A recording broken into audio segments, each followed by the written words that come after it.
नेवासा तालुक्यामधील देवगाव येथील कोळगे वस्तीवरील धुणे धुण्यासाठी गेलेल्या मामी आणि उन्हाळ्याच्या सुट्टीमध्ये मामाच्या घरी आलेल्या भाचीचा पाण्यामध्ये बुडून दुर्दैवी मृत्यू झाल्याची घटना काल सकाळी 9च्या सुमारास घडली। याबाबत सविस्तर वृत्त असे की तालुक्यामध्ये सध्याला मुळा धरणातून शेतीसाठी आवर्तन सुरू आहे। देवगाव आणि परिसरात मुळा उजवा कालव्याचा वेढा असल्यानं आणि उन्हाळ्याची तीव्रता भयानक असल्यामुळे या परिसरात पाटात पोहणाऱ्या तरुणांचे प्रमाणामध्ये वाढ होत आहे। तसेच गावाच्या लगत हा कालवा गेल्यामुळे गावातील महिलांची धुणे धुण्यासाठी गर्दी होत असते। काल सकाळी देवगाव येथील कोळगे वस्तीवरील अनिता संदीप कोळगे मामी वय वर्ष 20 आणि भाची मयुरी पंढरीनाथ चव्हाण राहणार गंगापूर वय वर्ष 14 या दोघीजणी गुरुवारी सकाळी 9च्या दरम्यान मुळा उजवा कालव्यालगतच वस्ती असल्यामुळे दोघीजणी कालव्यामध्ये धुणे धुण्यासाठी गेले होते। मामी अनिता या धुणं धुत होत्या। त्यांच्या शेजारी भाची मयुरी ही देखील उभी होती।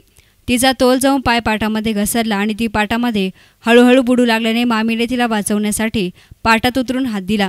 मात्र दोघींना पोहता येत नसल्यामुळे मामीने हात दिल्यावर पाण्याचा वेग जोराचा असल्यामुळे दोघीजणी पाण्यामध्ये वाहून जात असल्याचं आणि त्याचा पुतण्या जवळच खेळत होता।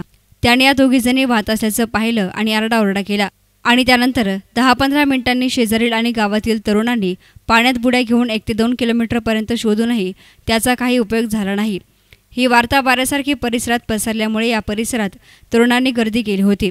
मुळा उजवा कालवा भरगच्च भरून वाहत असल्याने ही वाहून गेलेल्या दोघींना शोधणं कठीण वाटू लागल्याने कार्यकारी अभियंता मोरे यांच्याशी फोनवर बोलून पाणी कमी करून अन्य चारांना वळवल्यामुळे हा पाट पाण्याने कमी होऊ लागला होता।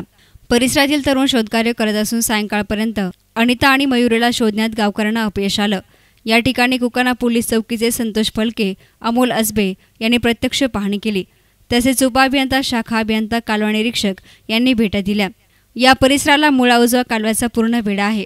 घोडेगाव चांदा देवगाव कोठा भेंडा आणि गेवराई परिसरामध्ये आवर्तन सुटल्यावर कायम पाटफुटी पाटात बुडते। पाण्यावरून शेतकरी अधिकारी वाद या घटनेमुळे हा परिसर कायमच चर्चेमध्ये असतो। न्यूज रिपोर्टर राहुल कोळसे, S9 मीडिया, नेवासा।